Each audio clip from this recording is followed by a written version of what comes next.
Assalamualaikum. I was trying to put the mic on and because what am I doing?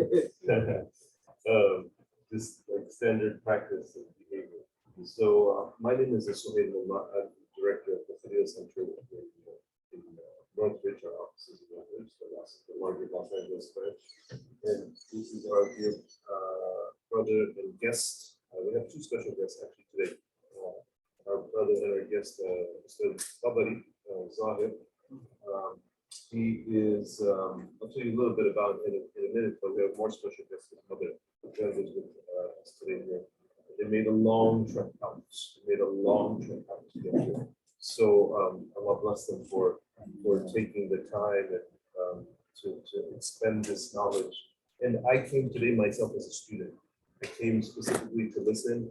I told somebody to get ijaza on this presentation so that I have some, street cred if I present something in a similar fashion. And it's an important subject matter we'll get to, and we'll let Stefani get into that. But in terms of who he is first of all, he's one of our therapists at the Video Center, and we're blessed to have him on our staff, along with all of the other wonderful therapists that we have there. And he was just, reviewing his some things about him, and I'm only sharing this because this is there in the public sphere, and it's important for you to know where he comes from and what he's been through and how he's got to who he is today. It's a very unique background and tremendous amount of life experience as well as professional experience. And so our dear brother Tabari, he started studying Islam long ago in 2003, but ended up in prison in 2005. He was there for 11 years. And in that time is when he made a true transformation and studied the deen on a greater and a deeper level. And that's when he,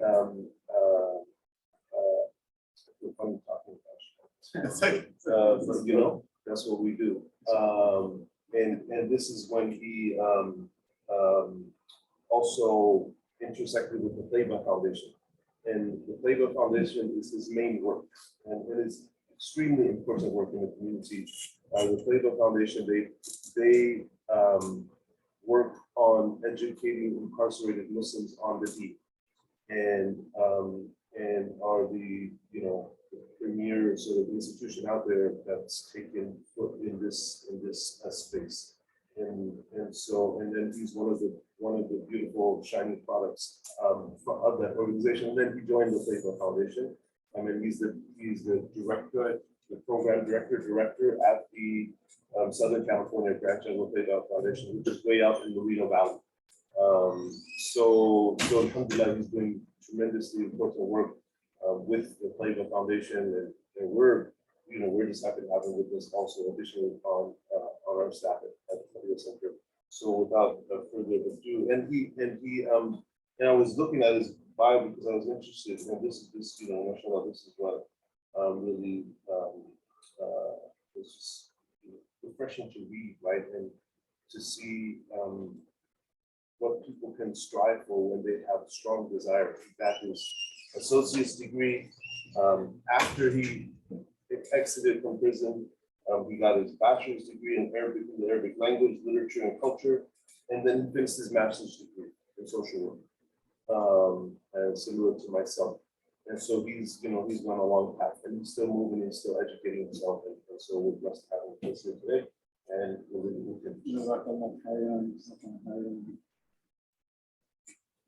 can. So you need to talk into the mic.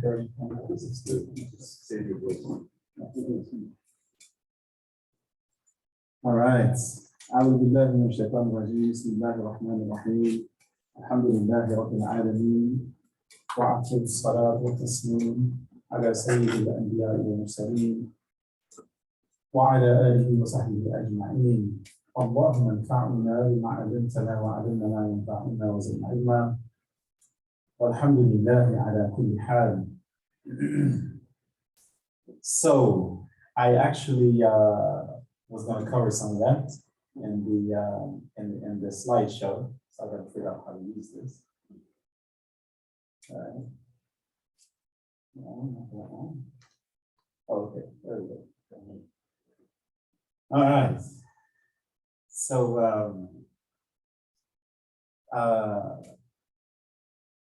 yeah, so I'll start at the beginning. Alhamdulillah, I was probably like most of you, born to Muslim parents in the 1970s.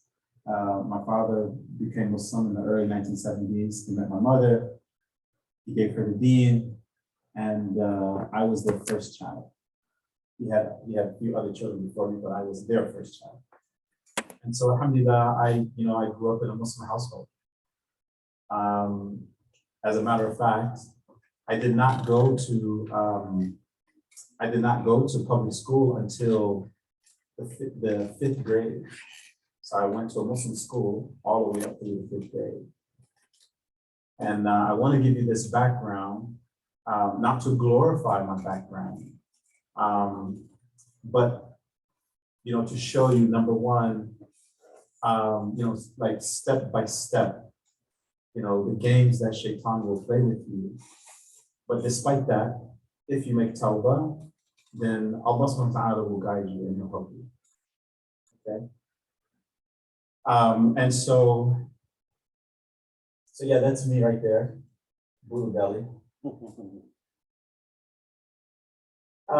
So like I said, I started in fifth grade. When I was in fifth grade, I remember the habits of the kids. The way the boys and the girls interacted, the way they would call each other names, like it was real vicious. And I couldn't get with it. I couldn't understand it. Okay, because alhamdulillah, my fitra was still intact, right? And that natural disposition that Allah subhanahu wa ta'ala gives us, it was still intact. But after probably only 3 years in public school, I lost that. And I began to understand. See, that's how you know something is wrong, when you can begin to relate to the viciousness of the kids around you. Okay. So this was actually a photo right here. I was in like this, I wasn't gifted and talented, but it was like high achiever in high school or something like that. Okay. So that's what that was. And I cut off part of the picture. The whole club was there, but I just cut off part of the picture. And then this one right here, I was cooler than you guys, man. Okay? So this right here, this picture right here, I was probably 18 or 19 in this picture. And that picture is actually in Mexico. And I had gone to Mexico to kind of clear my thoughts, clear my mind, because from the time I was 16 up until that picture is taken, I was like heavy in the streets. I was real heavy into the streets. Everything that you hear in the rap songs, they were talking about the stuff that I was into. Everything, you name it. All right. I'm just gonna be frank with you. The selling the drugs, the using the drugs, and everything that comes with it, right? The clubs, the girls, ripping and running the streets. And so, a lot of times, the kids think that they know. Sometimes when I talk to the younger children, they think that they know, and they don't know, right? Because they haven't lived it. Alhamdulillah, they haven't lived it, but I actually lived it, okay? And I say that, I always like to preface these type of talks with that, because I want everybody to know I'm in no position to judge. I'm in no position to judge. I know what it's like to come from a Muslim background and then you end up out there lost. Okay, I know what that's like. All right. Got like a delay on it, huh? There it is, got a delay. All right. So I very quickly realized, the streets were treacherous. Some dudes came up to my house and tried to assassinate me, shot the house up. So this is another story, another time. Like, we really don't have enough time for that, right? But I'm 18 and I've got assassins looking for me. And they're coming from LA. I was living in Denver at the time, but they're coming from LA looking for me because drug deals gone bad, you know, all of that stuff. All right. And so it was those times when I remembered that, you know, the advice that my parents gave me, right? Like that's when I really understood when they would say, all that glitters is not gold, right? And it was like, you know, because that life, it was glittering. But when you're actually in it, it's nothing to it. It's nothing to it, all right? And so it was easy for me. I remember going through that process of Toba. I remember that, you know, and it just kind of happened slowly. It was like all of a sudden the whole world was against me. And, you know, I just remember making 2 rakats and asking Allah subhanahu wa ta'ala to help me. And he did, right? And it started with me, like, you know, like I would be driving down the road and then I would just get this overwhelming thought like, oh man, you have to repair the relationship between you and your parents. Right? And I'm like driving and my mind is racing and I'm thinking about it like, oh man, you know, I mean, you can't just, you know, say, oh Allah guide me, oh Allah help me. And you got to clean up all of this stuff. Okay. And then so one thing led to another. And I realized, you know, like I needed to get married. So I got married very early. I was 20 years old when I got married. So in that process between 19 and 20, I was trying to get myself together. I was trying to, you know, like unlearn habits and things like that. And one of the first things that I did was I got married. And this young lady actually was, you know, somebody that I met in high school. She became Muslim, and we got married. And she's the mother of all of my children, actually. And so, you know, my son is born, Saeed. You see, I'm clipping his hair a little bit. Eventually, I shaved it all off for the aqiqah and everything. And that's a picture of him right there trying to fill his father's shoes. Okay.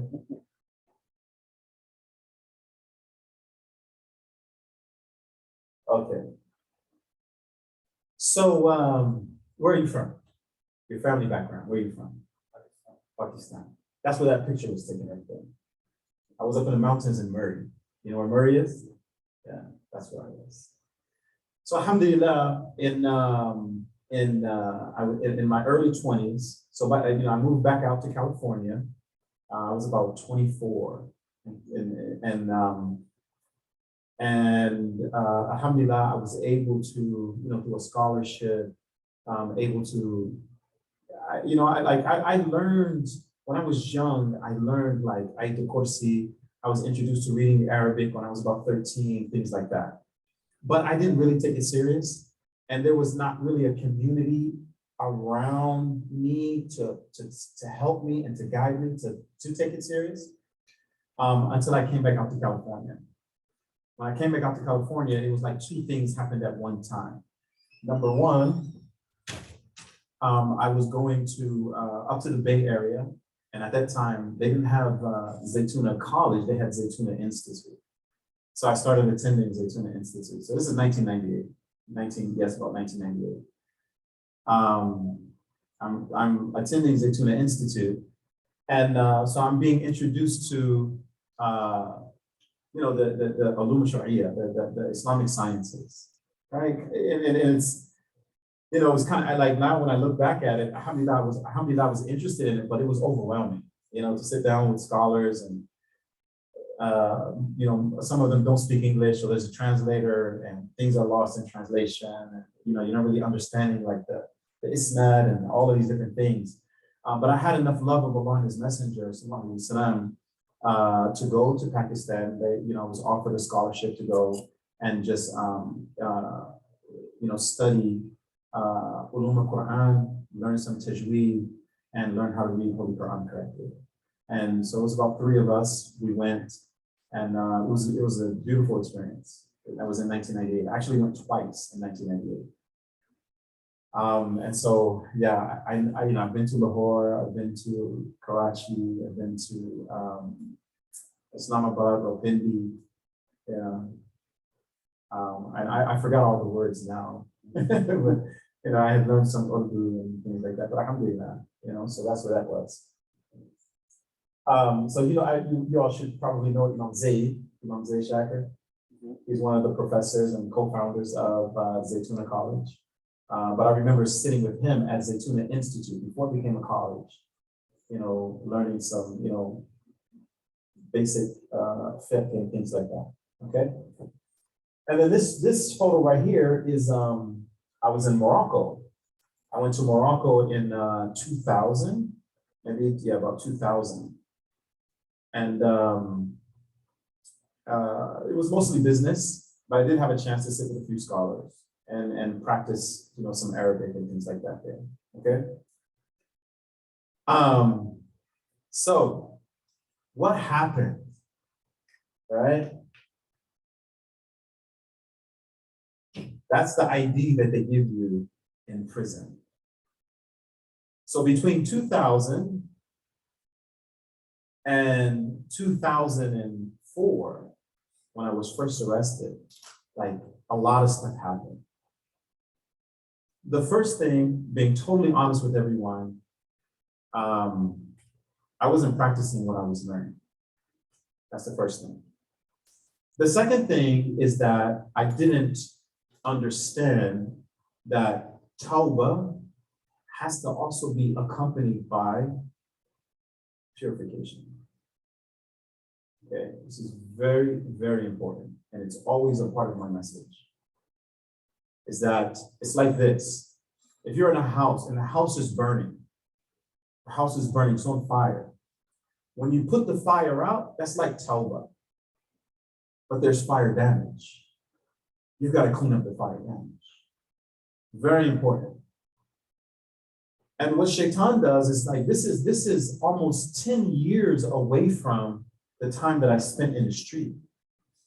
Shaitan doesn't come to you with obvious, temptation. It's much more subtle. So Shaitan came to me with the same type of deals as in the streets, but they were Muslim this time, right? And so, they're coming to me and I'm not pointing any blame. I'm to blame also, right? But one thing leads to another, and I ended up, being charged with a nonviolent drug crime, and I was facing up to 50 years in prison. Okay. And so that's an easy way of explaining it. All right. Yeah.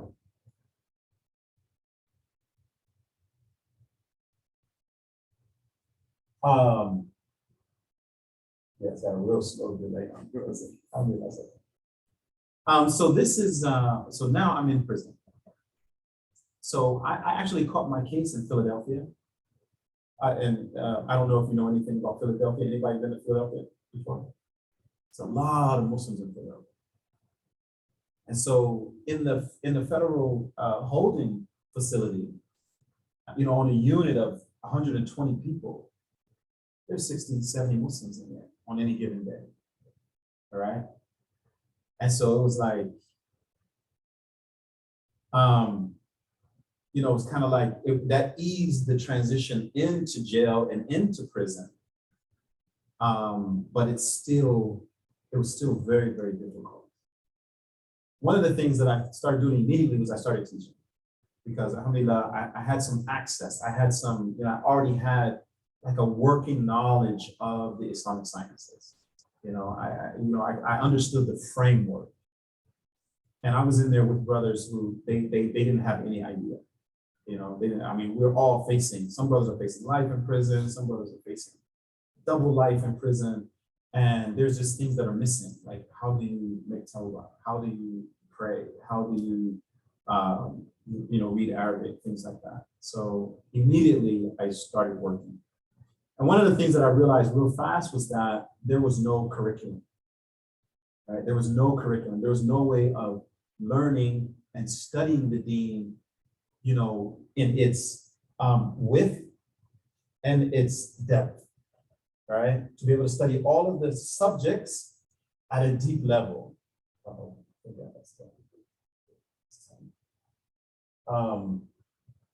And so these are actually some of the brothers that became Muslim in prison. In fact, all of them did. All of these brothers here became Muslim in prison.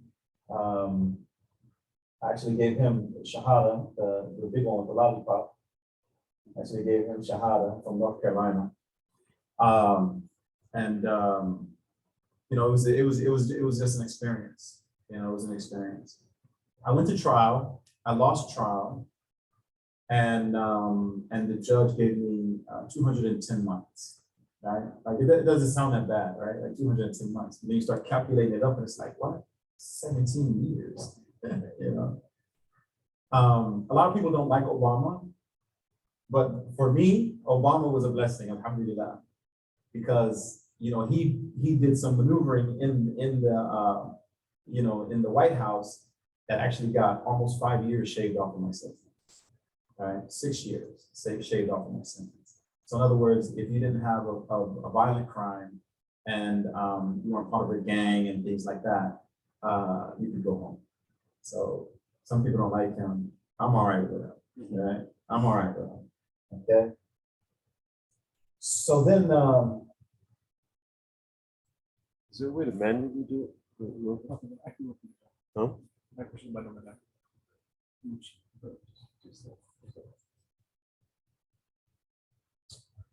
while I was incarcerated, there was a brother by the name of Rami Mansour, now Sheikh Rami Mansour. He was just finishing up his studies. Actually, when I went in, I remember seeing him on the Zaytuna Institute campus like maybe once or twice, but I didn't really know him at the time. But in 2006, I was talking to my brother-in-law who's still living in California, and he said, yeah, you know, there's this new organization now called Tabari Foundation. The Tabari Foundation, and what they're going to start doing is just teaching, you know, Muslims who are incarcerated. So eventually I got in contact with Sheikh Rami.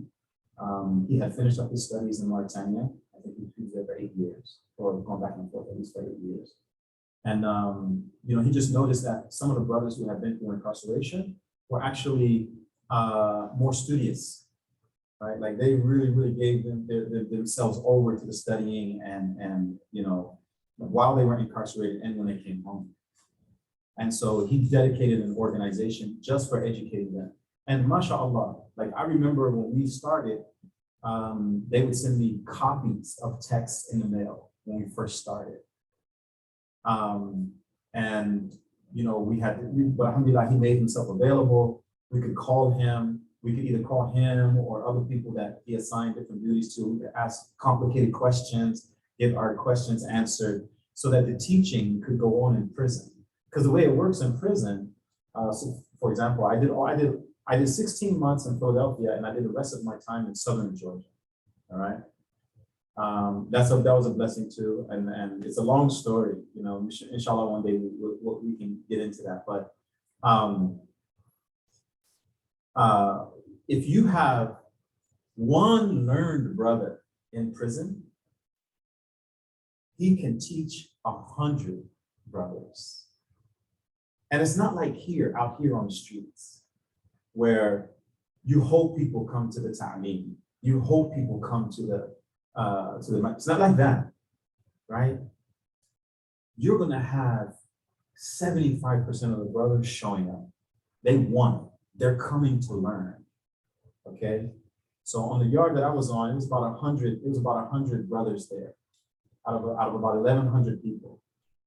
You had about 100 brothers there. And they were from all over the South, mostly from all over the South. Florida, Mississippi, Alabama, Georgia, you know, and mark my words, right? Mark my words, like this is the next, I believe the South is like the next place where you're going to see an explosion in Islam, okay? You're going to see it, right? It started in New York and then it kind of went to the different major cities, and the South has always been slow. The analogy that I like to give is hip hop, right? Think about hip hop. Started in New York, right? Then it came out here, right? It became gangster rap. Then it went to Atlanta, So Def, right? But where is it at now? It's in the South, right? They're kind of slow to catch on, but when they catch on, they run with it, right? And that's what I saw when I was in prison.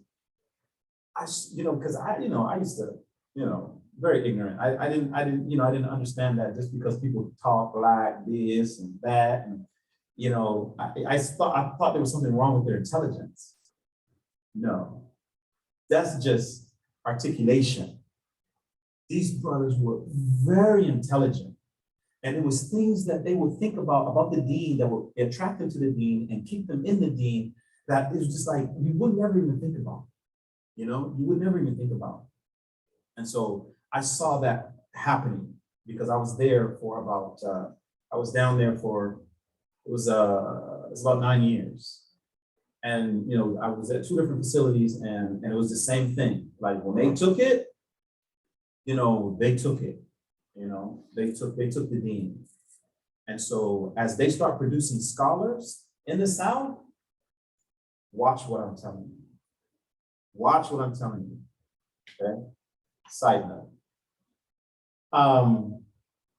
So anyway, we would be able to call, Sheikh Rami. My point was, if you have one learned brother on the yard, he's going to affect, a lot. He's going to affect a lot of people, okay?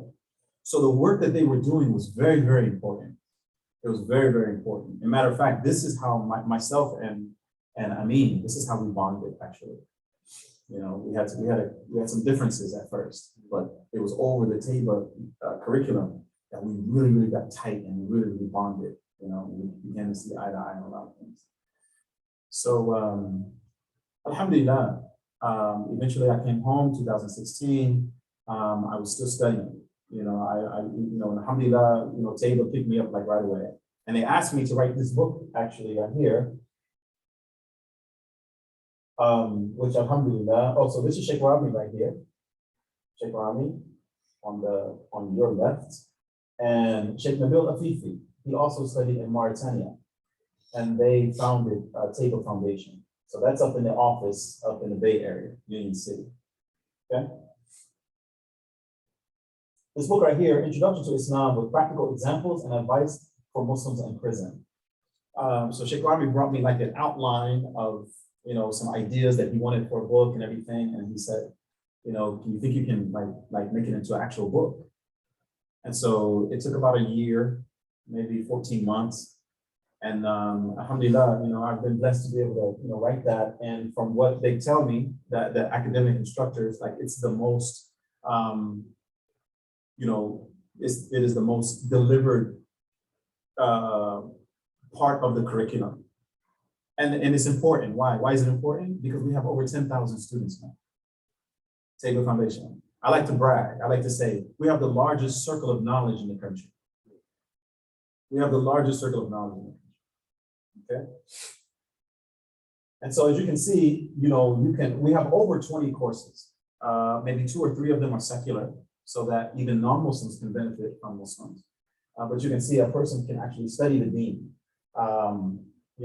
Comprehensively, what I was looking for. I told you we're looking for, not only the width, but the depth, and in a systematic manner. And so alhamdulillah, Table was able to deliver that. All right. And so alhamdulillah, that book also, I was using that book to teach at IOK also. It's the high school students and the college students, because it covers the 5 pillars of Islam, it covers the 6, the 6 articles of faith. It also goes into the Sirah. It also, introduces you to the Ulum al-Sharia, the different, branches of learning in Islam. It explains to you, like, who are the Imams of Hadith, who are the Imams of Fiqh, who are the Imams of Aqidah, like, just so the person can have a working knowledge of, what you need to know as you're on this curriculum. All right. And if they stop there, a lot of people do just stop there. They have enough, they have enough. They can just study that book and they have enough. Okay.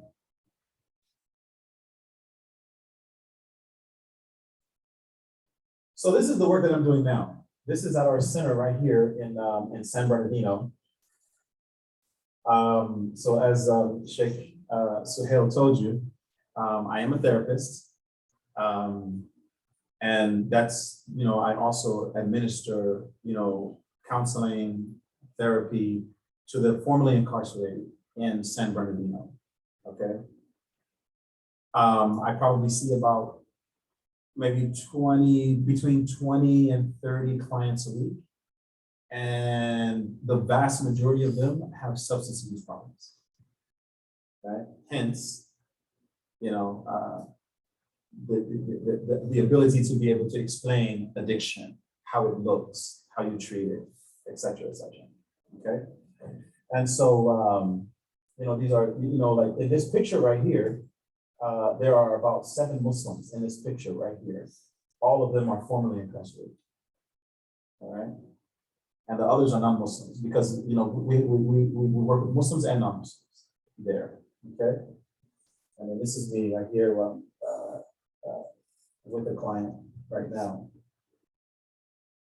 So, okay. What is addiction? So addiction is any behavior. Hence, or notice that I say any behavior. It does not have to just be drugs and alcohol. It's any behavior that gives you, pleasure, or some type of relief temporarily. But long-term, it causes a lot of problems. But despite encountering those problems and experiencing those problems, the person cannot give it up, that behavior, whatever that behavior is, they can't give it up, okay? And I just put on the side over here that these are some of the things that, a person can be addicted to. Internet, right? Food, gambling, sex, shopping, pornography, etc. And one of the things that I try to always explain is that really what we're trying to do is we're trying to fill an inner void. That's really what we're trying to do. Right? There's something in there that's empty in the person. They're trying to fill it, and but they're trying to fill it externally. Okay, Allah subhanahu wa ta'ala has given us like psycho-spiritual material in our hearts. And that's the only thing that you can fill it with. That's it. Like the magnet, it's trying to attract metal, right? That's how our hearts are. The hearts are sending out this signal, like, give me something. And then we conflate it with external, and then we get trapped, right? That's what happens, okay? What drives addictions? When I was getting my master's in clinical social work, I had to interview dozens of people. The title of my thesis was mental health, substance abuse, and recidivism. Okay, so recidivism is the tendency of someone, going to jail, getting out, going back to jail, getting out, going back to jail. That's recidivism. And I was trying to connect the dots between, the states of a person, substance abuse, and that tendency to be going in and out of jail. That's what I was trying to do. Of all of the people that I interviewed, 100% of the people that I interviewed for my study, they had trauma in their background. They had some type of pain in their background. Now, you may say, I don't have trauma, right? Like, my parents didn't abuse me, I wasn't abused. That's not the only definition of trauma, okay? Trauma is something that happens to you, and it happens too fast, right? It was too much, too fast, and it overwhelmed your ability to cope. Okay? So it doesn't have to be that something happened. It can be something didn't happen that was supposed to happen. And it can be traumatic. So trauma is not the thing that happens to you. It is how you respond to the thing that happens to you that's called trauma. Okay, this is very important. So if a child does not receive the proper love from its parents, that's trauma. It can be, not always, but it can be. Hence, Rasulullah SAW encouraging us, and the Quran encouraging us to take care of the orphan. Okay, you gotta connect the dots. Right? Allah subhanahu wa ta'ala, He tells us, right? وَيُطْعِمُونَ الطَّعَامَ عَلَى حُبِّهِ مِسْكِينًا وَيَتِيمًا وَأَسِيرًا. Right? And they give out, they feed, despite their need of it. To who? The miskin, those who they don't have enough to make ends meet. The yatim, the orphan, and the prisoner. What we call today in clinical speak or social work speak, vulnerable populations. Vulnerable populations, the homeless, the widows, the elderly people, formerly incarcerated, they've been to prison. These are the vulnerable populations that I believe with all of my heart, if Rasulullah SAW was here today, like this is the population he would tell us to focus on. Say focus on them. Because we're given victory by their dua. When you help them and they say, Tabarakallah, Allah bless you. It's a huge dua if you only knew. If you only knew. All right? So trauma can be those who were supposed to love you, but they were the ones who ended up hurting you. And it doesn't have to be physical pain. It doesn't have to be physical pain. Most of the youth that I counsel right now, they have different levels of anxiety and negative self-image problems. And you can almost always trace it to what their caretakers said to them about themselves when they were young. And now they're in their 20s, mid-20s, and the way they view themselves is as if they're still 10 years old. Right? I'm not good enough. Because the parents didn't validate them. Right? The parents did not support them. They called them names, And the thing about a child is that the child is not going to, if you call a child a name, the child is going to believe you because they don't have the rational ability to say, that's not me. They need your help. They need your love. They need your support. So when you say, you're lazy, they're going to believe you. When you say, you're stupid, boy, you're stupid, girl, they're going to believe you. Right? And don't be surprised when it comes back later. Don't be surprised when later on when the child wants nothing to do with the parents, right? Because of all that pain and hurt. Those who are supposed to love you, they actually hurt you. And like I said, it doesn't have to be physical. It can be verbal, okay? You were neglected by those who were supposed to support and validate you. Now, this is a big one, disconnection. This is what we're dealing with today. We're disconnected from ourselves. We're disconnected from, like the positive people who can help us positively. And it's driven by individualism. Right? We have a huge disconnection. When people are disconnected, they have discomfort with themselves. I'll give you an example. Are you giving a personal example? When I got to high school, I could not be myself.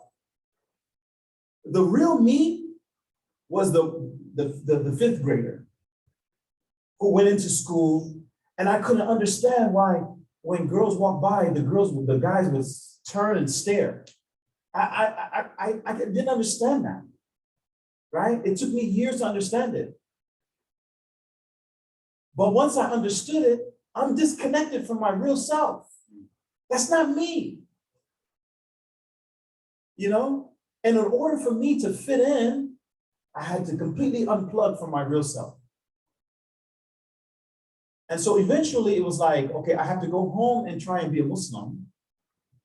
And then when I go to school or I'm in the streets, I'm disconnected. And sooner or later, you're going to choose one. Sooner or later, you're going to choose one. And then when I chose, I became more and more and more disconnected to myself, from myself. And eventually that's what led up to, right? That, like I told you, I had all these different experiences in the street. My addiction was like love of fast money.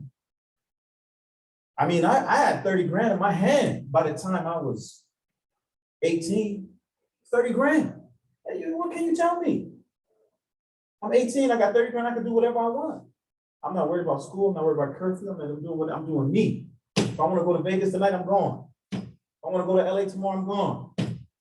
Right? But that fire damage is still there. Right? Even though you say, Allah, and Allah will forgive you. Allah, He promises that He will forgive us. But you still got work to do. You got to clean up. All right?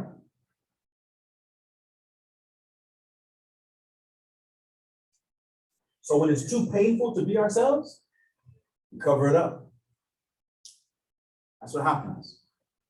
And really, this message is for the parents.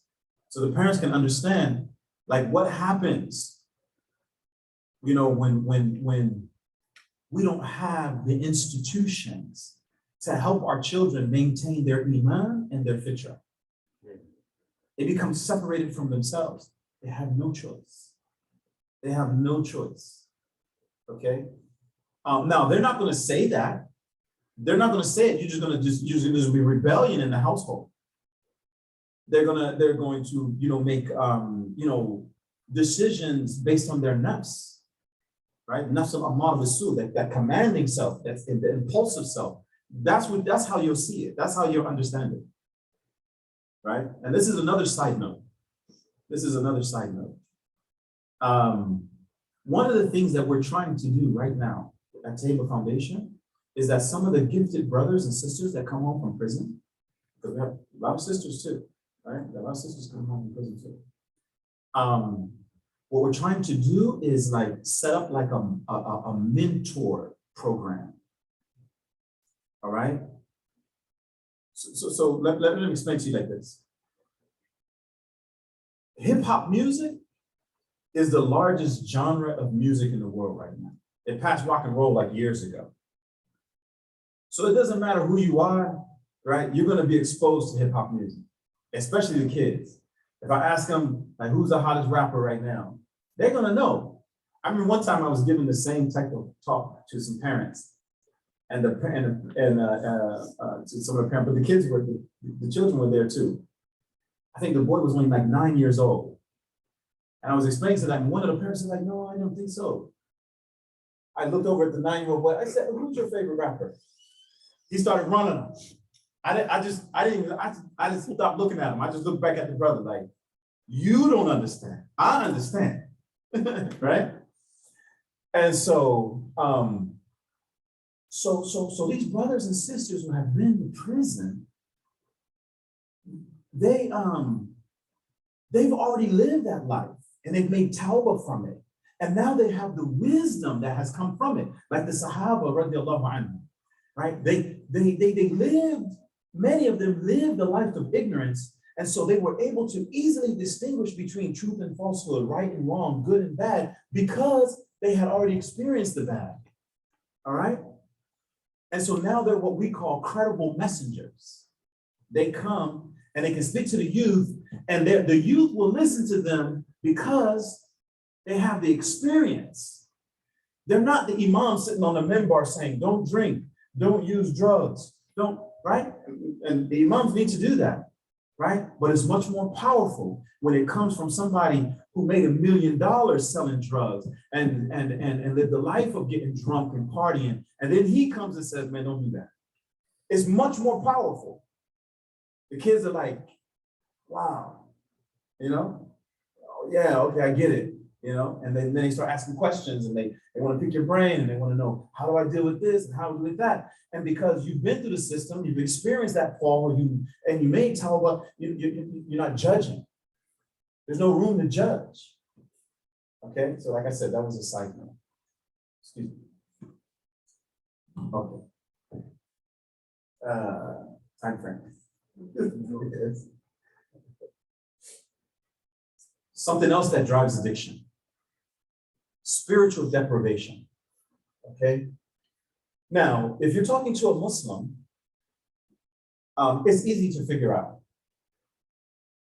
But if you're not, you know, I'm talking about if you're talking to a Muslim, you know what I mean, like as a counselor, you know, he may not have the language. He'll just say things like, I'm bored, I'm depressed, you know what I mean? And then you've got to dig that out. And you've got to come to understand what's really going on with him.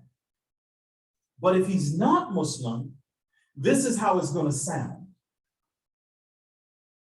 I'm lost out here, man. I'm tired, man. I don't know what to do. I'm so sick and tired of dealing with this. I don't know what to. He has no idea what his purpose is in life. He has no idea. All right? And so to get away from that pain, substance abuse, he's gonna, you know, he's gonna go get high. He's gonna drink. Understand this. Please try to understand this. Addictions always start off with someone is trying to solve a problem. Okay, nobody goes and says, I want to become an addict. It doesn't work like that. That's not how it works. They say, I need to get rid of this pain. But they might not even realize that they're in pain. Sometimes they don't even realize that they're in pain. Sometimes what they say is, I just want to feel good. So when you're trying to dig out addiction, don't say, why the addiction? How did you get addicted? Don't say that. Say, why the pain? Where did the pain come from? And he might say, I'm not in pain, man. I just want to feel good, right? And then dig a little bit more. What's your purpose in life, man? And you don't even start with purpose. Just say, what's your goals? You got it. You're not going to know. What's your purpose in life? And if he's like kind of clever and he's kind of already started thinking about these things, right? He'll begin to say, you know what? I don't know what my purpose is. I've been thinking about that for a long time. I don't know. I got baby mama drama. I keep losing my job. I got, you know what I mean? I got the probation hanging over my head. I don't know what I'm going to do, right? It's just, it's inner chaos, which eventually manifests as outward chaos. And he doesn't know what to do. But the alcohol temporarily solves that problem. It solves the problem, or whatever else. You name it.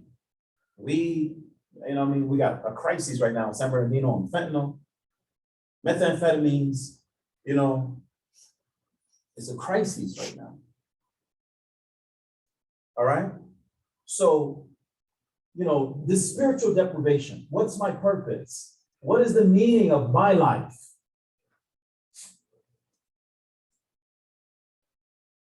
And just for the audience, I would like to say, because I hear this a lot, right? I hear, Muslims ask, like, what is the meaning of life? Sometimes, especially the kids, they ask, like, what's the meaning of life? And the generic response is, right, وَمَا خَلَقْتُ الْجِنَّ وَالْإِنسُ إِلَّا لِيَعْبُدُونَ. This is a verse in the Quran where Allah subhanahu wa ta'ala says, I only created jinn and men to worship me. You gotta really dig that meaning out. You got to really dig it out, okay? Now, Mujahid, who was one of the students of Ibn Abbas, radiallahu anhu, right? The verse ends with, لِيَعْبُدُونَ, in order to worship. But Mujahid explains it. He says, يعني ليعرفوه. He explains it. He says, it means you have to come to know Allah. You have to come to know Allah.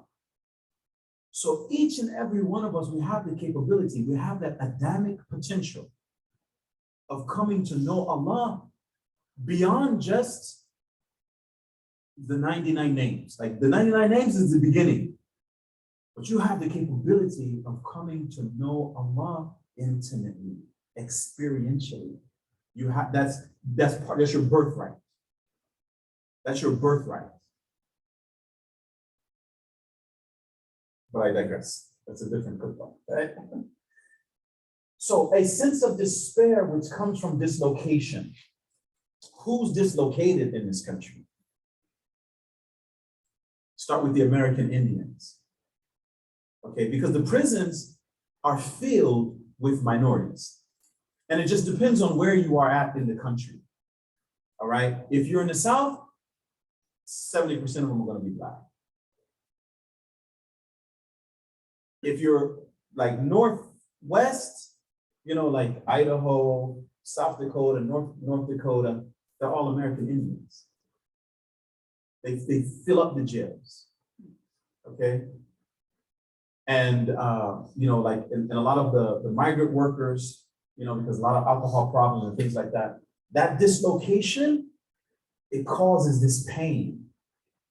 It causes pain, and what I mean by dislocation is the experience of a Black man in America is not like a white man in America. It's not, okay? When they occupy the same space, the space reacts to one as a threat and the other one as that's the norm. So he is dislocated, even though it's not really about space. Okay, it's about the way people respond to them. I understand, like I would have to explain my name in school, right? Tabari, Zahir, like where are you from? You know how many times I had to answer that, right? So the space is responding to me totally different. So now I have to double up being like, I have to double up to fit in. I've got to double up, okay? So that's what I mean by dislocation, okay? Overwhelming emotional pain, overwhelming stress, loss of control. Sometimes the people will tell you that they feel like, like they've lost control, but they're talking about something that's happening inside. They're talking about something that's happening inside, not something that's like a loss of control of my car, or loss of control over my household. They're just saying like, I wake up in the morning and I don't know where I'm going. I don't know what I'm supposed to be doing, like long term, like, and that's the heart saying, give us some guidance. Show us, give us something real. Okay? And they might spend a decade, 2 decades, 3 decades just covering it up, on top of whatever else. All right?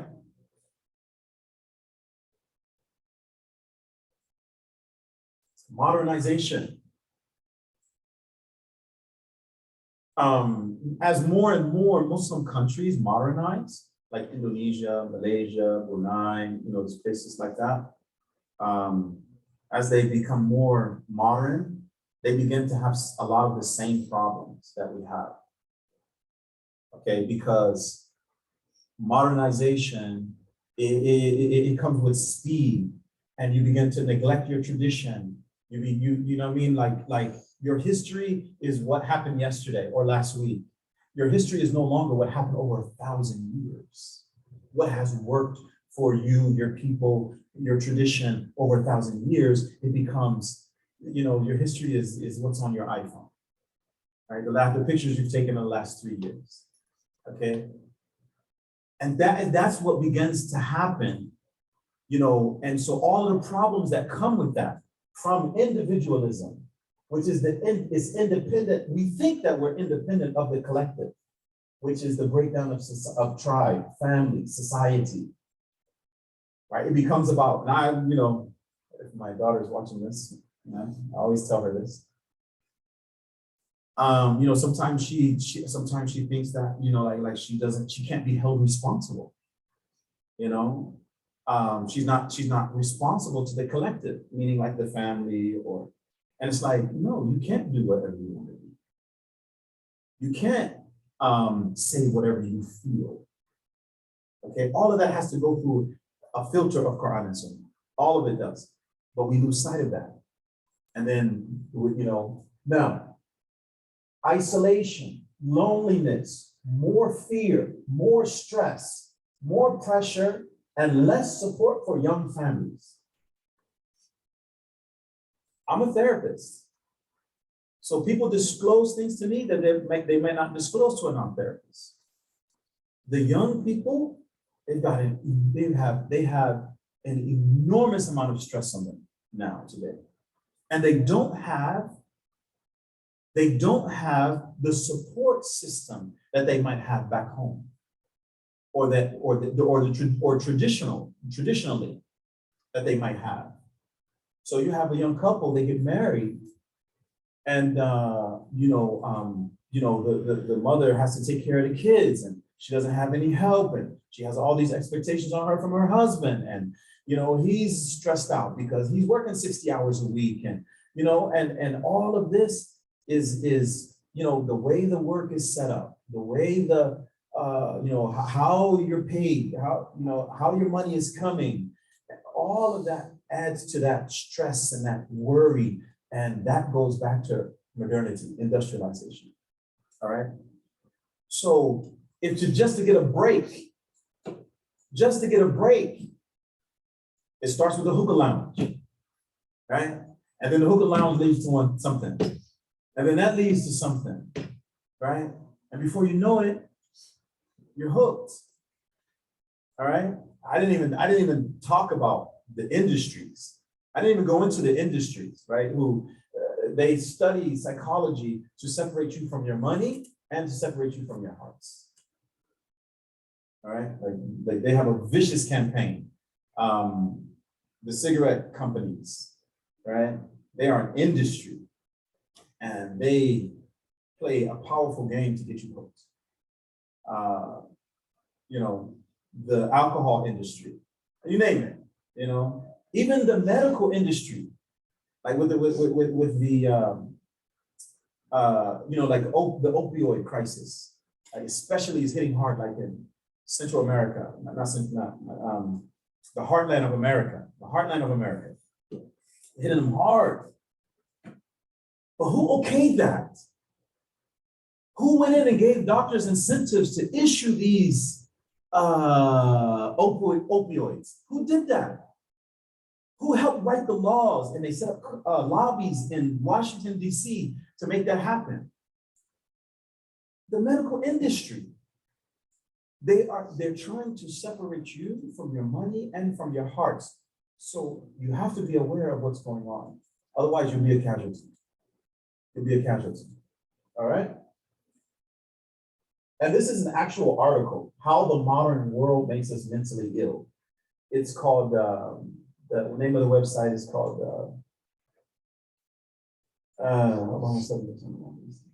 I forgot, but that you can just Google it, and it goes into a little bit more depth. Okay. All right. So just for the sake of time, I want to talk a little bit about Muslims in America and addictions. All right. And I think the first place to start at is dealing with stigma. Okay, dealing with stigma. So stigma is, that sense of not wanting to talk about it, not wanting to deal with it because, it's shameful or it's embarrassing, or, we're not supposed to be like that. We're not supposed to. And we've got to move past that, because we actually have Muslims dying. We actually have Muslims overdosing all over the country. I was in Houston about 2 months ago. And, Houston has a huge Muslim population. I was down there living it up. The halal restaurants stay open until like 3 in the morning. One stayed open until 4 in the morning. I was like, whoa. but because it's Muslims, right? And so we were doing a reentry forum, about Muslims coming home from incarceration. And they started talking about the addiction in the Muslim population. Muslims dying, man. Muslims dying because we're not willing to address it head on. So I admire you. You know what I mean? This is what you're doing. This, inshallah, every masjid needs to do this, because that's the first place a Muslim thinks about to go when they need help. I want to go to the masjid. But the masjid is like, no, I'm going to talk about that. I'm going to deal with that. Now you got a whole segment of the population that's cut off. If you have 2 or 3 people coming to the masjid, that means you have 30, 40, or 50 of them that's not coming. And if they don't know that it's a welcoming space, it's an open space where they can talk about it without being shamed, then it's just going to be more and more casualties. And it's not going to go away, right? It's just going to reach up what we call critical mass, where it's just like,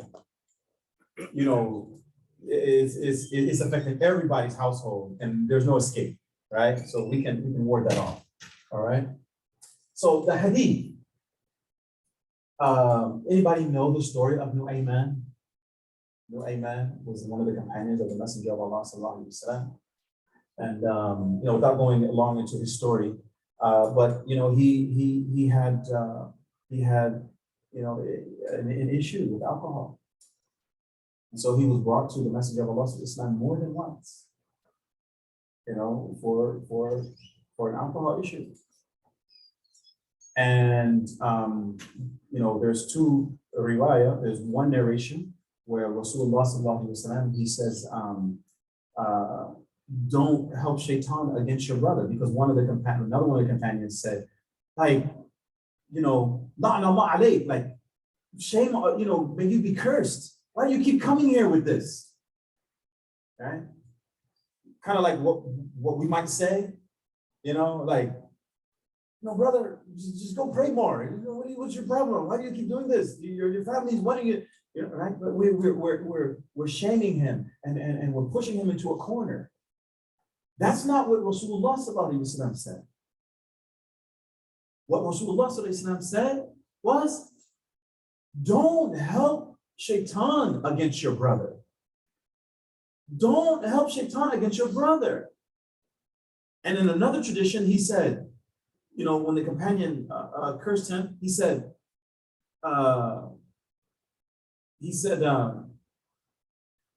don't say that, because the only thing I know about him is that he loves Allah and he loves his messenger. Sallallahu alaihi wasallam. Right? So you need proof about not setting up stigma, dealing with addiction, dealing with problems. Listen, the hadith literature is filled with it. It's filled with it. Okay. Dealing with shame, no demeaning names, like you don't call, like I don't call people addicts, because that's not who they are.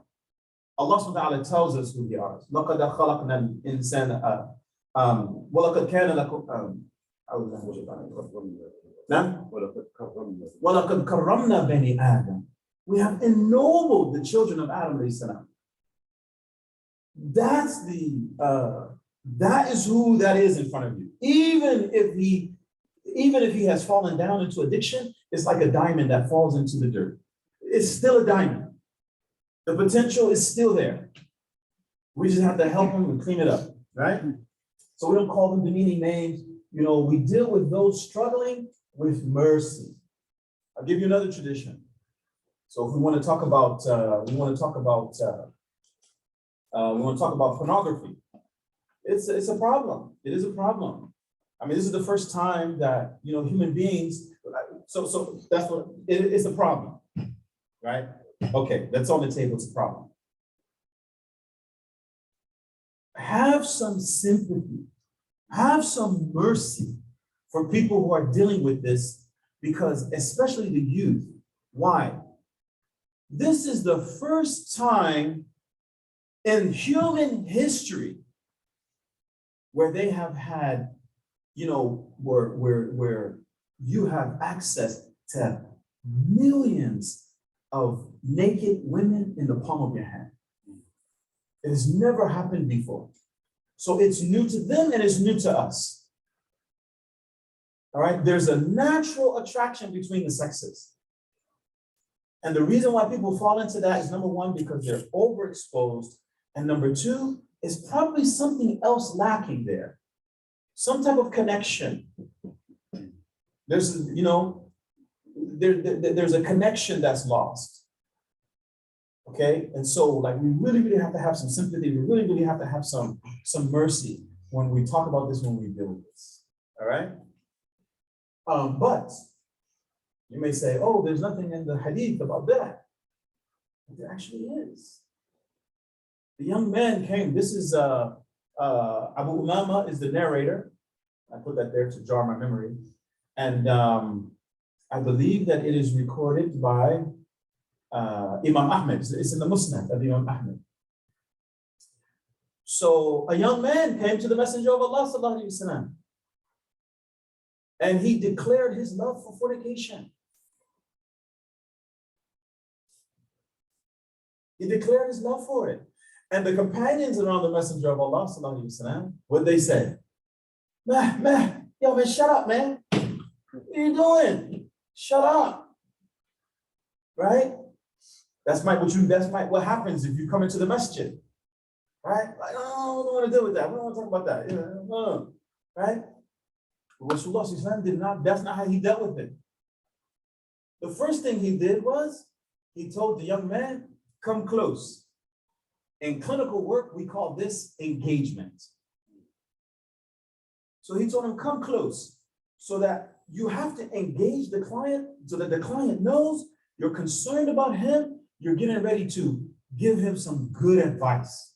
You're going to listen to him, and you're going to walk in his shoes. This is what Rasulullah is doing. He's engaging him, saying, okay. And then he begins to ask him a series of questions. In clinical speak, we call that motivational interviewing. He says, do you have a mother?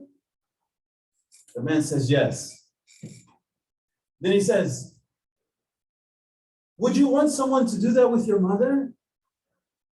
The man says, the young boy says, no. So he says, other people are like that.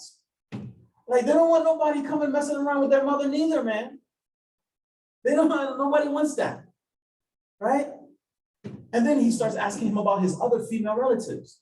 You have an aunt, you have a grandmother, you have a sister. You want somebody to be like that with your grandmother? Somebody to be like that with your sister? You want somebody to be like that? No, other people don't want, because everybody is somebody's daughter. Every female is somebody's daughter. Every female is potentially somebody's mother. Every female is somebody's sister or aunt or soon-to-be grandmother, right? And so Rasulullah is going through all of the possibilities of family members on the female side and saying, you want somebody to treat your family like that? Then you shouldn't treat nobody else's family like that. But he didn't stop there, sallallahu alaihi wasallam. He didn't stop there. So he's giving him, motivational interviewing is like you're asking him a series of questions to cause the change in him. That's the point, right? You're not imposing on him. You're not saying, hey man, get yourself together. Rasulullah could have said, didn't you read the hadith? Didn't you read the Quran? Allah subhanahu wa ta'ala says, la taqrabu zina. Allah says this, Allah says that. He could have. He's Rasulullah, right? He's the Quran yamshi. He's the walking Quran. He could have done that, but that's not what he did. He dealt with him where he was. He dealt with him where he was. All right? He didn't stop there. He then tells him, he then makes dua for him. Then he gives him the spiritual intervention. See, we missed the boat, right? We want to give the spiritual intervention. Somebody comes to us with a problem, and then they're just, man, you gotta pray more. You gotta make salah. You do dhikkers, You gotta give for tahajjud. You gotta deal with people where they are. There are people that came to Rasulullah and said, man, I only want to pray twice a day. I don't want to pray 3 times. I don't want to pray 5 times a day. And he would give him permission, knowing what the outcome would be. I wouldn't recommend that, but I'm just trying to show you, like, you know, how Rasulullah, he understood human nature and he would deal with people according to their natures. We have to do the same thing. We have to do the same exact thing. All right. So dealing with the administrations, I actually,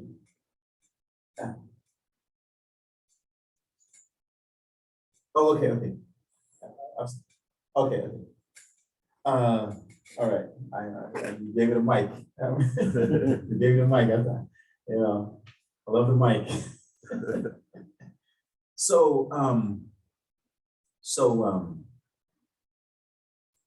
Okay, so I'm gonna go very quickly through these slides, right? Just a couple more slides, and then we'll open it up for questions, inshallah. I just wanted to, the Quran has a method of dealing with right, like getting people to change their bad habits. Okay, so just remember that alcohol was not prohibited all at once. It was not. Right? The first thing that the Quran does is it gives you an understanding. And that's how we have to be too. The first thing that Allah subhanahu wa ta'ala says is, right? They ask you about wine and gambling. Now, this is the deep thing. Allah subhanahu wa ta'ala doesn't just deal with wine, which is a substance, he also deals with behavior. Right? He deals with behavior also. And he's telling, and then he says, it's a big sin, even though there's benefit in them. So Allah subhanahu wa ta'ala is like telling us, listen, I get it. Listen, y'all, I know. Yeah, okay, you drink a little bit of wine, it might help you with heart disease, and it helps to cool you down, to calm you down at the end of the day. It's like, it has all of these benefits, right? But you get jammed up. You get jammed up with that. So that's the first thing he does, is Allah subhanahu wa ta'ala gives us an understanding about, and that's how we have to be. Somebody comes to us with a problem, we have to be the same way. We have to understand their situation, and we have to repeat it to them, telling them, let them know that we do understand their situation. Okay? And then Allah subhanahu wa ta'ala goes to the next one, he sets priorities. The next verse that's revealed about alcohol is, don't come to the prayer while you're intoxicated. That was later.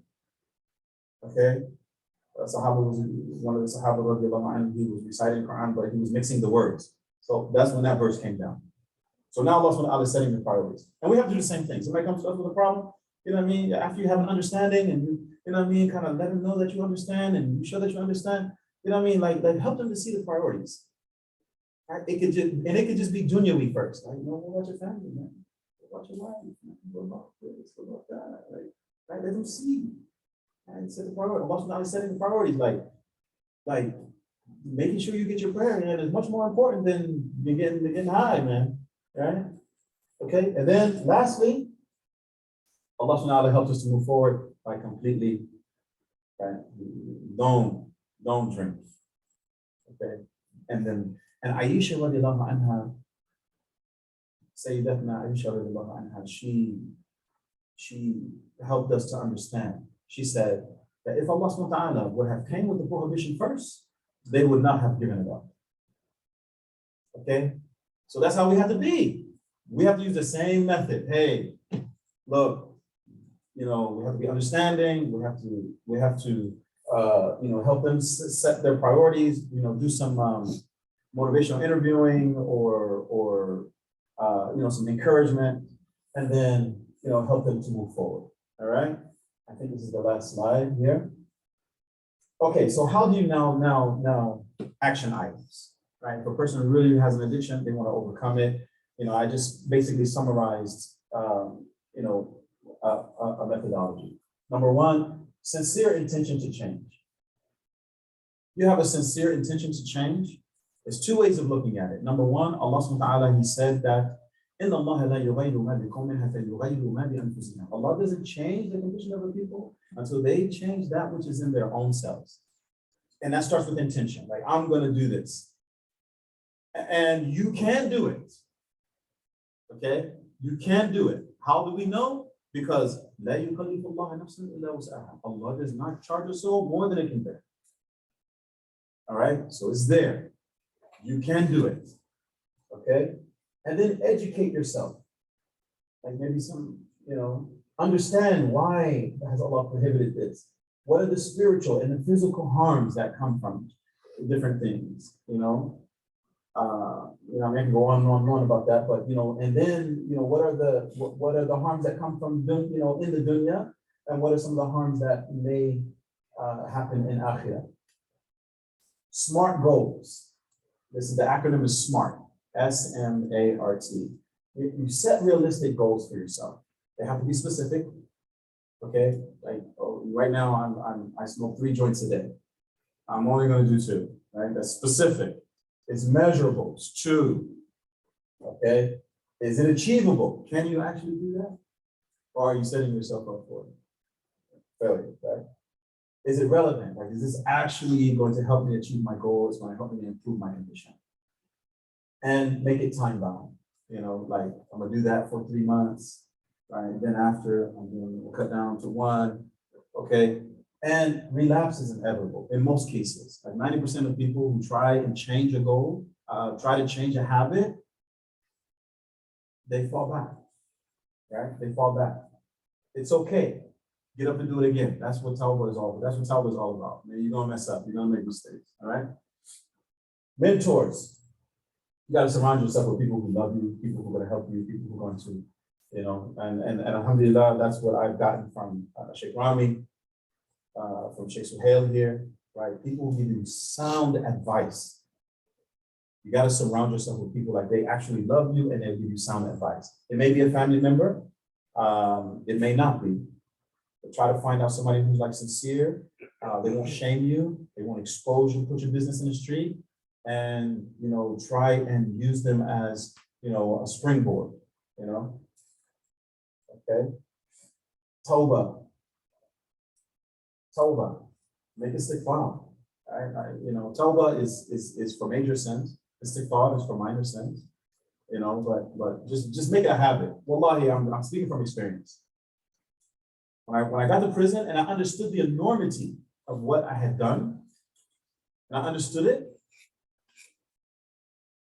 That was when I really made tawbah. And I'm ashamed to say, but it was after I lost trial. I was incarcerated for 16 months.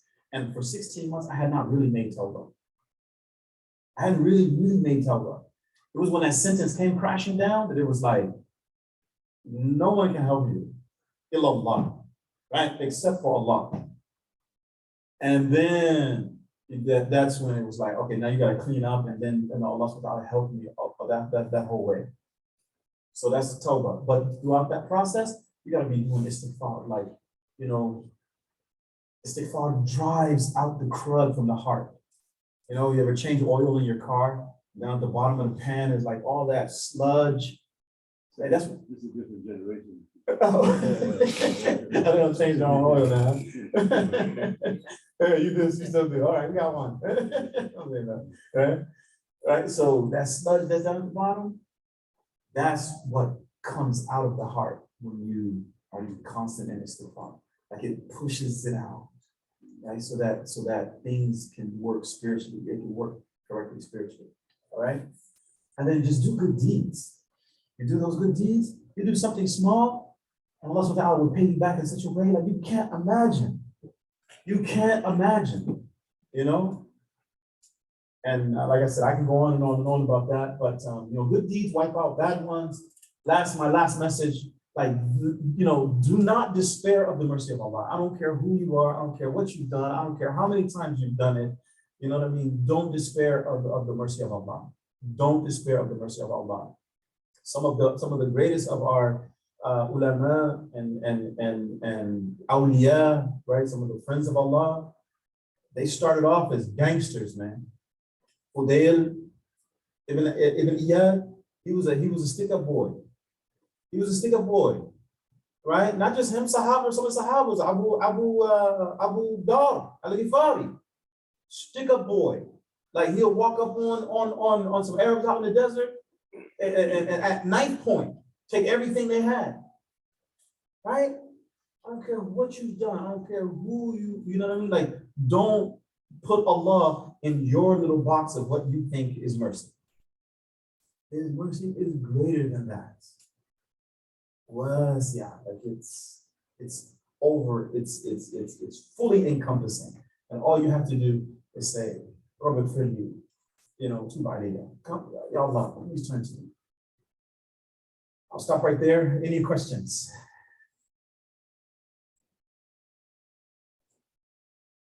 I have a question. So, do you mind going back a few slides to the, I'll tell you one.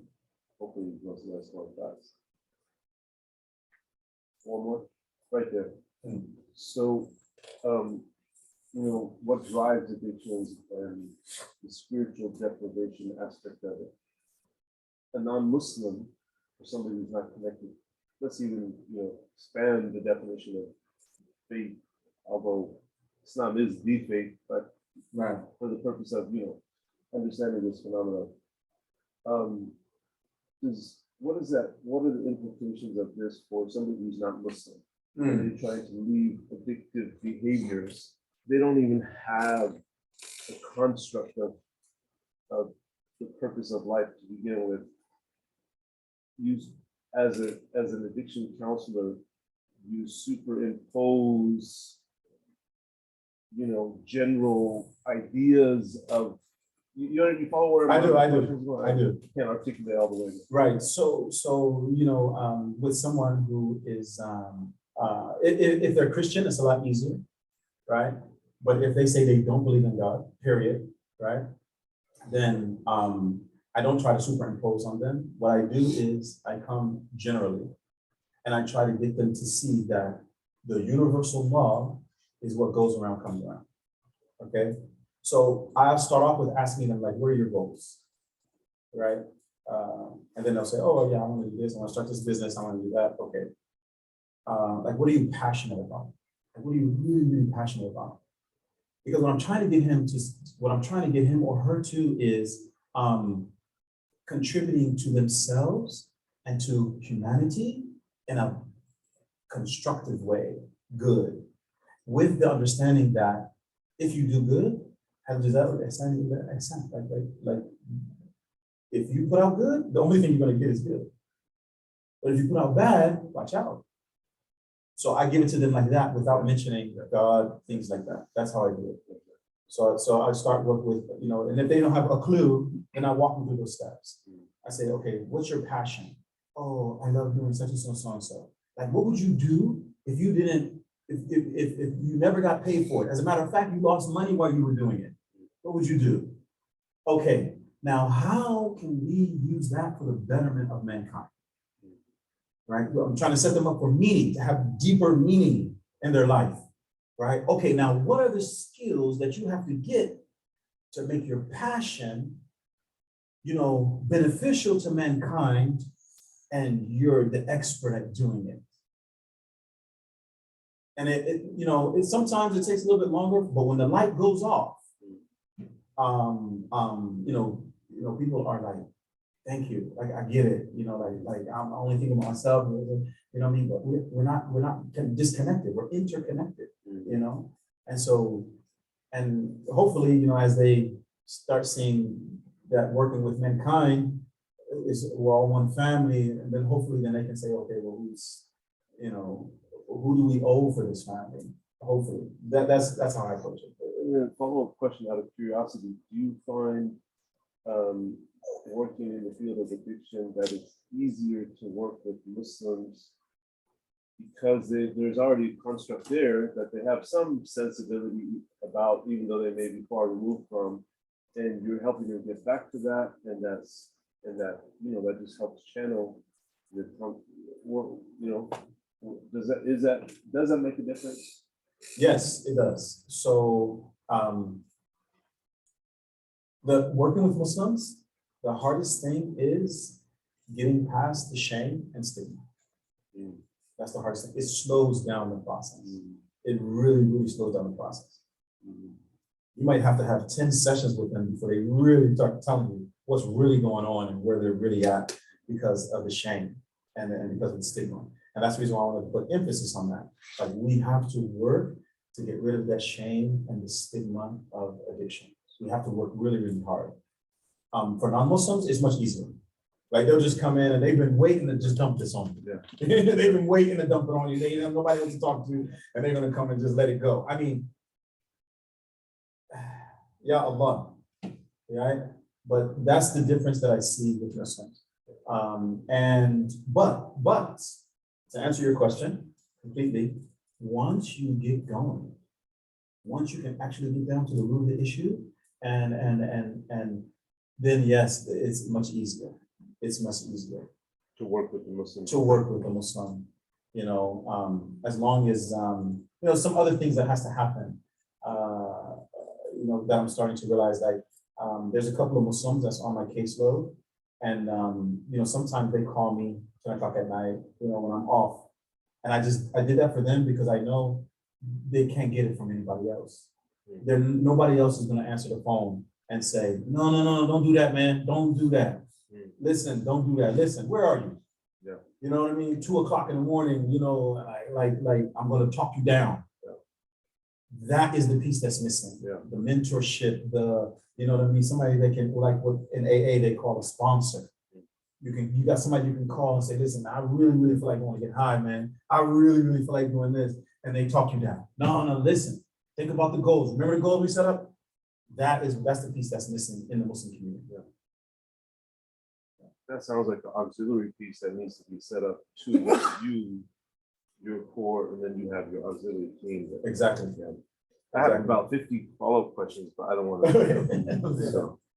So how do you know, or what is your recommendation is, I know you indicate that a person who wants to change has to want to change. Is there any way as a community or as a person, as friends, to help others when we see things not going the right way, or we have discussions with friends so they find maybe quit smoking and things like that, and it's an addiction. So how do we help support that? There's no way around this, okay? There's no way around learning the basics of what's called change language, okay?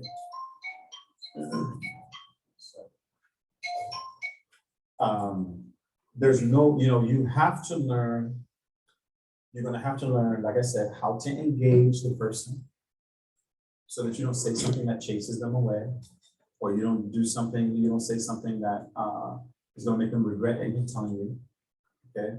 So you have to learn it. It doesn't take long. Like you can learn it in a month. You can take a course and you'll have a tool, that you can, and it will come back to you. You'll hear it and you say, oh yeah, I remember. Yeah. So that's the first thing. How do you engage them? How do you listen for change language? And how do you inspire change language? Right? That's what we learn in motivation. It's called motivational interview. Right? And I would just, I would encourage, anybody who wants to be a helper. It's vital that they learn how to do that. It's vital. Otherwise, we can do more harm thinking that we're doing good. Thinking that we're doing good. So that would be my advice. Oh, your hands up, LA. What's going on, man? No questions? He's looking up a question, so we'll wait for him. He's looking up something. He wants to ask me something. What's your name, young man? Yes. No? Jalal. No questions, Jalal? No? Now you heard the chef. He said he has like 50 more questions. So if you don't answer me the questions, man, you just see, there we go. That's what I'm talking about. Study sport back then? Oh man. Yeah, man. I played football. I ran track. I got third in the 400. And I ran against a teammate who I know was faster than me and stronger than me. But that day I beat him. And I got third. It was like in the lead up to the state.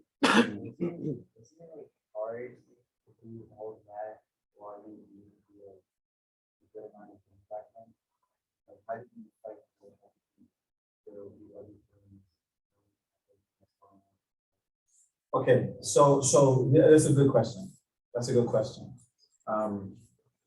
So when I was doing those things, playing sports and doing those things, I wasn't too tough in the streets. Right? I wasn't in the streets real tough. As a matter of fact, when I got into the streets, I dropped out of school. I tried to do both, but streets are calling. And so I ended up leaving school. And then I had to go back and get my, I got my GED, and then that gave me credits towards my high school diploma. And then but yeah, it was no way to do both, right? There was no way to do both. So there was that pull, between trying to do positive things and getting caught up in negative things, and everything that I got connected to, started in school. It started in school, right? Dudes were coming to school selling drugs. Dudes were coming to school, I saw them, in the bathroom gambling. And they're not gambling, like $10, $15, $20. These dudes, I'm talking about they're 16, 15, 16. And they're rolling $100 bills. I seen one of my friends lose $400 in like 2 minutes, and it was nothing to him. I was like, wait. I want to know what that's about. Right? And one thing leads to another. So I hope that answers your question. So having the knowledge of Islam and that split personality kind of thing, right? One way, and my question really is that internalization. I think that's the challenge. I mean, personally, it's that the true internalization where you match what your behavior needs to be and what you're outwardly projecting, right? How did that happen? Yeah, another good question. So for me, it was, if I had to stay out here and do it, I probably would have never done it. For me, it happened in prison. Right? It happened in prison. It was like, you're not going anywhere for a while. So get busy, and and there was such a huge need, because see, in prison, you got brothers and sisters, they take Shahada, but they're in there because their life was a mess. Right? I didn't really come from my life really wasn't a mess. I chose to make my life a mess. Right? But there are brothers in there who they were crack babies. Their mothers were prostitutes. Right? And so not only do you have to teach them the deen, you have to be almost like a father to them. And so you have to expand your patience, you have to expand your knowledge, you have to, you got to help them solve problems, and alhamdulillah, I didn't know, I didn't know that, I didn't even know what a counselor was. Wallah, this is a true story. I was telling Sheikh Rami one time, I was done with my bachelor's and I was saying, I want to go to Zaytuna College. And he was like, nah, I kind of know where you are. That's not really going to advance you too much. Right? Become a social worker. I was like, what? A social worker? Right? Because the only thing I'm thinking about is at the county level, the bachelor level, right? And I was like, I just told him I wanted to go to Zaytuna. And he's like, become a social worker, Alhamdulillah, he was a good mentor to me. So what ended up happening was, I'm on the campus one day, and I'm engaging this other guy. He's formerly incarcerated, clinical social worker, running a program on the university. After the conversation, he looks over and he says, "Man, you would be great, man, as a social worker." Man, what's everybody telling me to become a social worker for?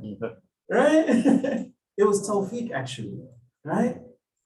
And he was like, no, listen, man. He started giving me literature, and I'm looking at it, and I'm like, oh, the vast majority of therapists are actually clinical social workers. I didn't know that, right?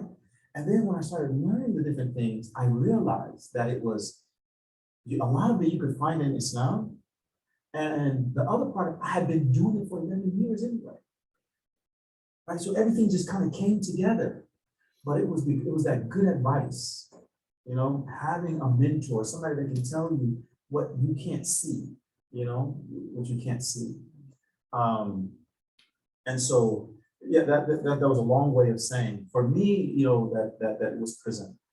But if it's something that you're really interested in, right, I would make the dua that I made. And when I was getting ready to come home,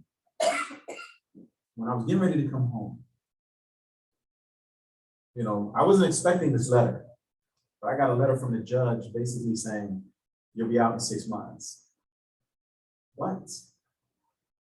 But I don't have anything really like to go home to, right? Not like what I left, right? I know what it's like to have $1 million cash that belongs to me. Okay, wallahi, I know what that's like. All right. I know what it's like to be able to shake and move how you want, when you want, calling shots. I know what that's like. So now they're saying, you're going to go home, you're going to start from scratch. I just turned to Allah. And I'm not trying to do what we call spiritual bypassing. I just go to Allah. But I'm telling you from experience that I beg Allah subhanahu wa ta'ala, rectify for me my affairs and don't leave me to myself for even the blink of an eye. أصلح لي شأني كله ولا تكلني إلى نفسي طرفة عين. Don't leave me to myself. And I made that dua for 30 days straight. And wallahi, Allah facilitated everything for me. Allah facilitated everything for me. I saw you raise your hand, man. Don't try to get out of it now, man. I saw it, man. Don't even do it, man. What's up? You got a comment. Go ahead, say what you got to say. You're exhausted? Long week. So is that your way of saying get off the mic? Is that what you're telling me, man? I'm enjoying the whole program. I'm doing that. Very well. I'm doing that. Thank you. Yes.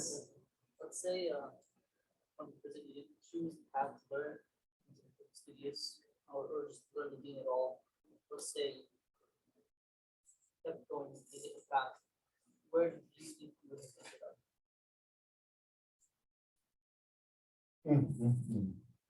I'm gonna tell you what will happen. I'll tell you exactly what's gonna happen. The feds came to me with a deal.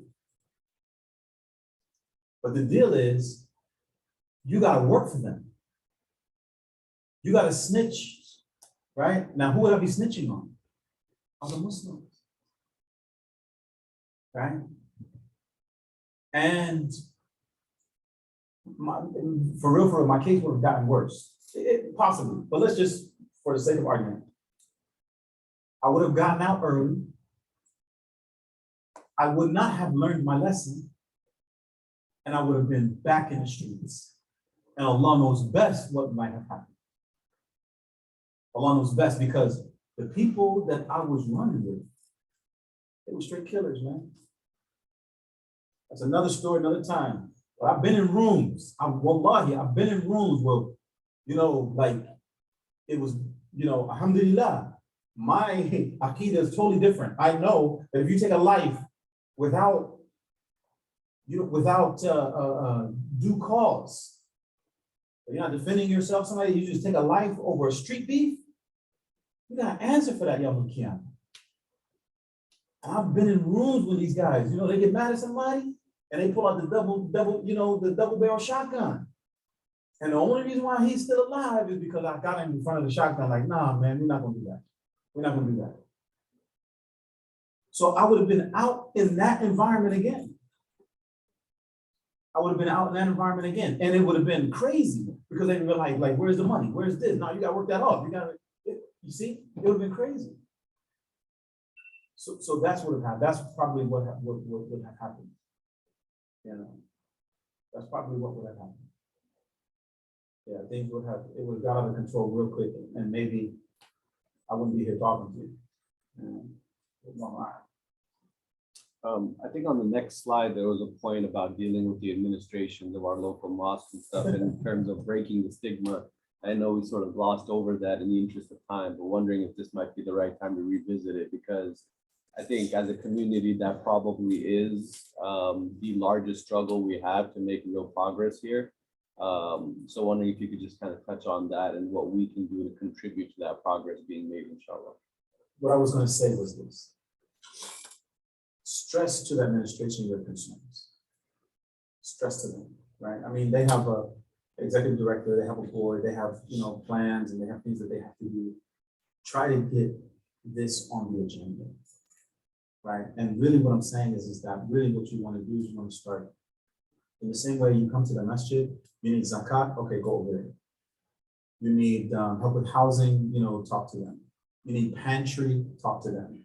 You need to talk to the imam, okay, the imam's hours, this is. There also needs to be a place you're struggling with addiction, go over there. They've already got like a program set up, but it's got to become part of the board. It's got to become part of the agenda of the board, right? Because you got to present it to the board and you have to say, listen, this is really important. But have all your stuff together. Don't just be talking. Like get some statistics and get some articles and get some, you know, like some proof and things like that. And it doesn't necessarily have to be. It doesn't necessarily have to be. You know, it could be whatever the youth are dealing with, because every place the youth are dealing with different things. So, you know, find out what the youth are dealing with, right? If it's pornography, hey man, look, listen, we need several mentorship, and we need to have, you know what I mean, like mutual help groups, you know what I mean, like give us maybe $100 a month, so we can go take everybody out to go eat, or right, make it part of the agenda.